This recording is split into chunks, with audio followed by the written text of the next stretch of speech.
ସମସ୍ତଙ୍କୁ ନମସ୍କାର। ଆଜିର ବାଇବଲ କ୍ୱିଜ୍ର ପ୍ରସଙ୍ଗ ହେଉଛି ସାଧାରଣ ବାଇବଲ ଜ୍ଞାନ। ଚାଲନ୍ତୁ ଆରମ୍ଭ କରିବା। ଯୀଶୁଙ୍କ ପ୍ରଥମ ଆଶ୍ଚର୍ଯ୍ୟ କର୍ମ କ'ଣ ଥିଲା? ରାଜକର୍ମଚାରୀଙ୍କ ପୁତ୍ରକୁ ସୁସ୍ଥ କରିବା, କାନା ନଗରରେ ଜଳକୁ ଦ୍ରାକ୍ଷାରସରେ ପରିଣତ କରିବା, 10 କୁଷ୍ଠୀଙ୍କୁ ସୁସ୍ଥ କରିବା, ଜାଇରସଙ୍କ କଦିଆଙ୍କୁ ସୁସ୍ଥ କରିବା।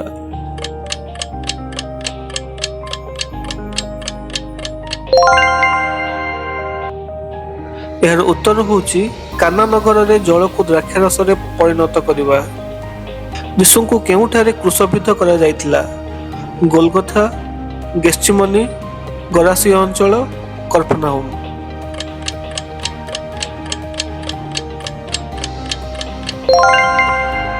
ଏହାର ଉତ୍ତର ହେଉଛି ଗୋଲଗଥା।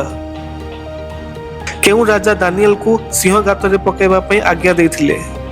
ରାଜା ବେଲଶସ୍ସର, ରାଜା ନବୁକଦ୍ନେଚ୍ଚାର, ରାଜା ଦାରିଆବୋସ, ରାଜା କୋରସ।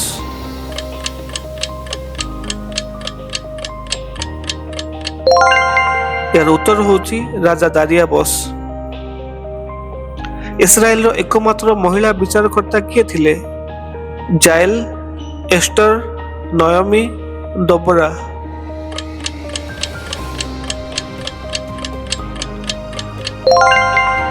ଏହାର ଉତ୍ତର ହେଉଛି ଦୋବରା।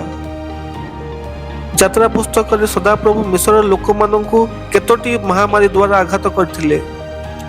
10ଟି, 7ଟି, 12ଟି, 11ଟି।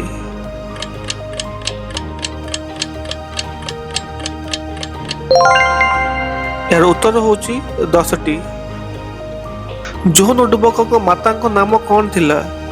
ମରିୟମ, ଏଲିସାବେଥ, ହାନ୍ନା, ସଲୋମୀ।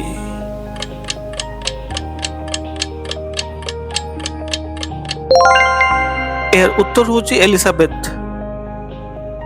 ଯୀଶୁଙ୍କ ଠାରେ ବିଶ୍ୱାସ କରିଲେ କ'ଣ ମିଳେ? ଆଶୀର୍ବାଦ, ଧନ, ଅନନ୍ତ ଜୀବନ, ସମ୍ମାନ।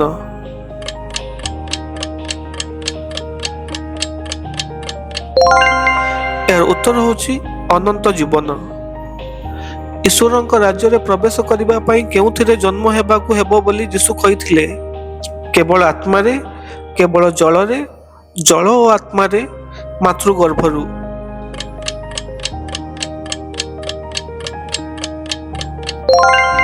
ଏହାର ଉତ୍ତର ହେଉଛି ଜଳ ଓ ଆତ୍ମାରେ।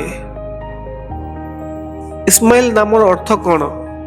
ପରମେଶ୍ୱର ଶୁଣନ୍ତି, ପରମେଶ୍ୱର ନିକଟବର୍ତ୍ତୀ, ପରମେଶ୍ୱର ଆମ୍ଭମାନଙ୍କର ଆଶ୍ରୟ, ପରମେଶ୍ୱର ଯୋଗାଇବେ।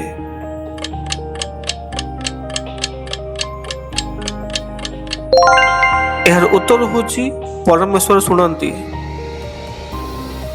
କେଉଁମାନେ ଈଶ୍ୱରଙ୍କ ଦର୍ଶନ ପାଇବେ? ଆତ୍ମାରେ ଦିନହୀନ ଲୋକ, ନମ୍ର ଲୋକ, ଶୋକାର୍ତ୍ତ ଲୋକ, ଶୁଦ୍ଧଚିତ୍ତ ଲୋକ।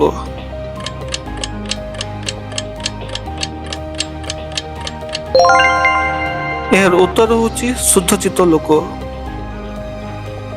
ଦାଉଦଙ୍କ ପିତାଙ୍କ ନାମ କ'ଣ? ମାନହ, ଆହବ, ସାମୁଏଲ, ଯିସି।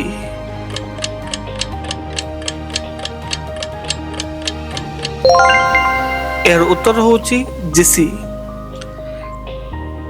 କେଉଁ ନଦୀରେ 7 ଥର ସ୍ନାନ କରି ନାମାନ ସୁସ୍ଥ ହୋଇଥିଲେ? ଜର୍ଦ୍ଦନ, ଫରାତ, ଅବାନା, ପର୍ବର।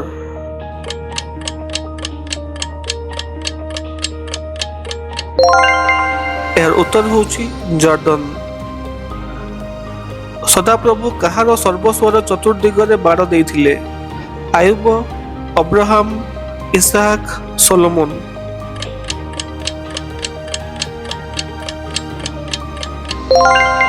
ଏହାର ଉତ୍ତର ହେଉଛି ଆୟୁବ। ମାଥ୍ୟୁ ଲିଖିତ ସୁସମାଚାରରେ କେତୋଟି ଅଧ୍ୟାୟ ଅଛି? 24, 28, 21, 17।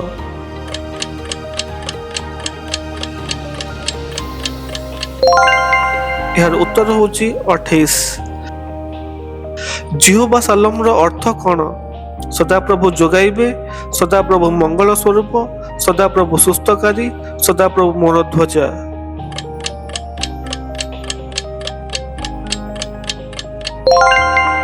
ଏହାର ଉତ୍ତର ହେଉଛି ସଦାପ୍ରଭୁ ମଙ୍ଗଳ ସ୍ୱରୂପ। ପରୀକ୍ଷାସିତ ଲୋକକୁ କେଉଁ ମୁକୁଟ ପ୍ରଭୁ ପ୍ରଦାନ କରିବେ? ଅମ୍ଳାନ ମୁକୁଟ, ଜୀବନ ରୂପ ମୁକୁଟ, ଅକ୍ଷୟ ମୁକୁଟ, ଧାର୍ମିକତାର ମୁକୁଟ।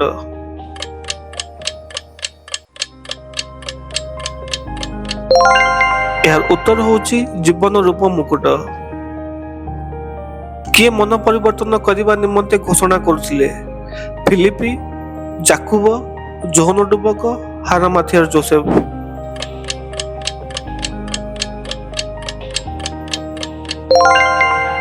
ଏହାର ଉତ୍ତର ହେଉଛି ଯୋହନ ଡୁବକ।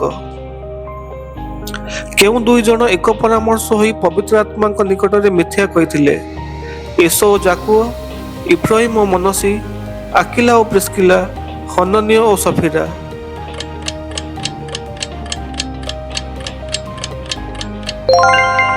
ଏହାର ଉତ୍ତର ହେଉଛି ହନନୀୟ ଓ ସଫିରା। ବାଇବଲରେ ରୋମିଓ ମଣ୍ଡଳୀ ନିକଟକୁ ପତ୍ର କିଏ ଲେଖିଥିଲେ? ଲୁକ, ପିତର, ପାଉଲ, ଯୋହନ।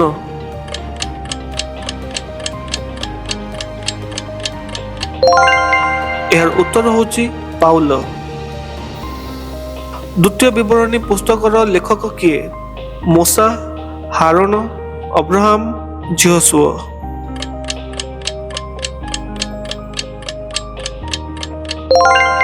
ଏହାର ଉତ୍ତର ହେଉଛି ମୋଶା। ସଦାପ୍ରଭୁ ଜୁନୁସକୁ କେଉଁ ମହାନଗରକୁ ଯାଇ ତହିଁ ବିରୁଦ୍ଧରେ ଘୋଷଣା କରିବା ପାଇଁ କହିଥିଲେ? ନିନିବି, ତର୍ସିସ୍, କୁଶ, ଅରାମ।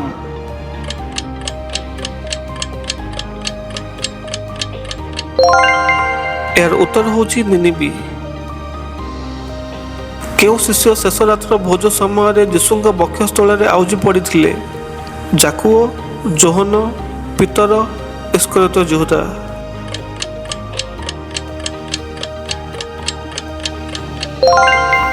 ଏହାର ଉତ୍ତର ହେଉଛି ଯୋହନ। ଧାର୍ମିକ ଲୋକ ଆପଣାର ଡେସ୍ ଦ୍ୱାରା ବଞ୍ଚିବ?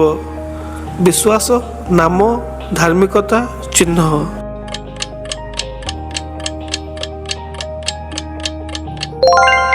ଏହାର ଉତ୍ତର ହେଉଛି ବିଶ୍ୱାସ। ରୋମିଓ ସୈନ୍ୟମାନେ ଯୀଶୁଙ୍କୁ କେଉଁ ରଙ୍ଗର ବସ୍ତ୍ର ପିନ୍ଧାଇଥିଲେ? ଧଳା, କଳା, କୃଷ୍ଣ ଲୋହିତ ବର୍ଣ୍ଣ, ହରିତ।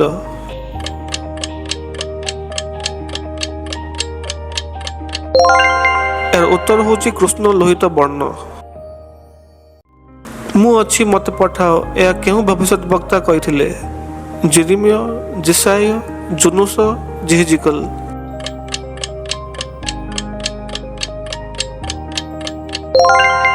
ଏହାର ଉତ୍ତର ହେଉଛି ଯେଶାୟ। କିଏ ପିଲାତଙ୍କୁ ଯୀଶୁଙ୍କ ମୃତ ଶରୀରକୁ କବର ଦେବା ନିମନ୍ତେ ମାଗିଥିଲେ? Saul, Barnabas, Herod, ହାରାମାଥିଆର Joseph.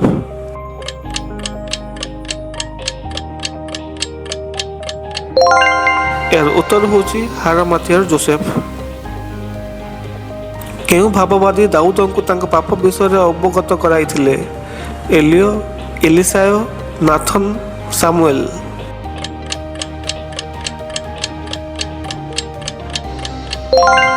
ଏହାର ଉତ୍ତର ହେଉଛି ନାଥନ। ଜେରୁସାଲେମ ମନ୍ଦିର ନିର୍ମାଣ କରିବା ପାଇଁ କେତେ ବର୍ଷ ଲାଗିଥିଲା? 23 ବର୍ଷ, 46 ବର୍ଷ, 47 ବର୍ଷ, 5 ବର୍ଷ।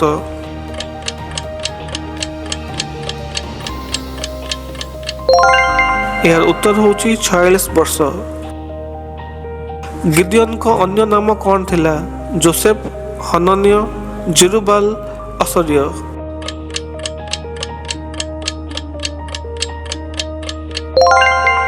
ଏହାର ଉତ୍ତର ହେଉଛି ଜେରୁବାଲ। କେଉଁ ରାଜାଙ୍କ ସମୟରେ ଯୀଶୁ ଜନ୍ମ ହୋଇଥିଲେ?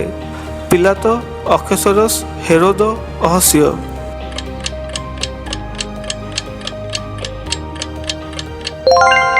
ଏହାର ଉତ୍ତର ହେଉଛି ହେରୋଦ।